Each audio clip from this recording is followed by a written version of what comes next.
महाराष्ट्र सरकारच्या 2025-26च्या अर्थसंकल्पात विदर्भाला वगळल्या गेले। वीज ग्राहकांची संमती नसताना स्मार्ट मीटर बळजबरीने विदर्भाच्या जनतेवर थोपल्या जात आहे।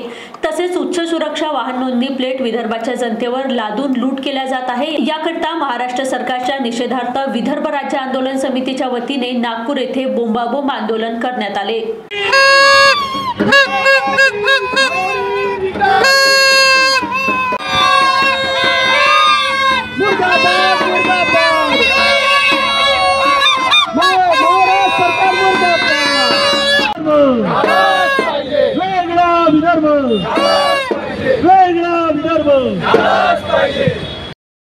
विदर्भाचा अध्यक्ष आहे।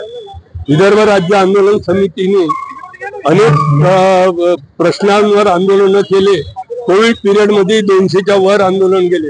एक तर आम्ही कधीच म्हणत नाही की आमचा विकास करा, आम्ही म्हणतो की जसा विदर्भ आहे तसाच द्या।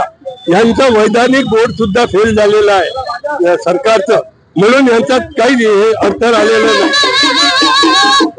लाडक्या बहिणीच्याही याच्यात घ्या, लाडकी बहीण योजना सुरू करतात।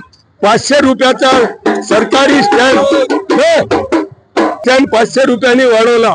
म्हणजे पहिले 100 रुपयाचे काम होत होतं, ते आता 500 रुपयाचं। महागाई वाढून राहिलेली आहे, महागाईकडे कोणी लक्ष देत नहीं। कल महाराष्ट्र सरकार का अर्थसंकल्प आया और उस अर्थसंकल्प में विदर्भ के नसीब में निराशा आई है, क्योंकि जो अर्थसंकल्प आया है वो पूरी तरह से घाटे का अर्थसंकल्प है। और उस अर्थसंकल्प में विदर्भ का कोई भी प्रोजेक्ट पूरा होते हुए दिख नहीं रहा। उसके अलावा बेरोजगारी का दंश जो युवा झेल रहा है, उसको लग रहा था कि यहाँ कोई रोजगार का बड़ा प्रकल्प आएगा, उसके बारे में भी घोषणा की नहीं गई। साथ ही किसानों की कर्ज मुक्ति की बात होने वाली थी, उसके बारे में भी नहीं हुई। और ऐसे में विदर्भ की झोली है पूरी तरह से खाली है। जो बिजली के दाम है कम करने वाले थे वो भी नहीं हुए।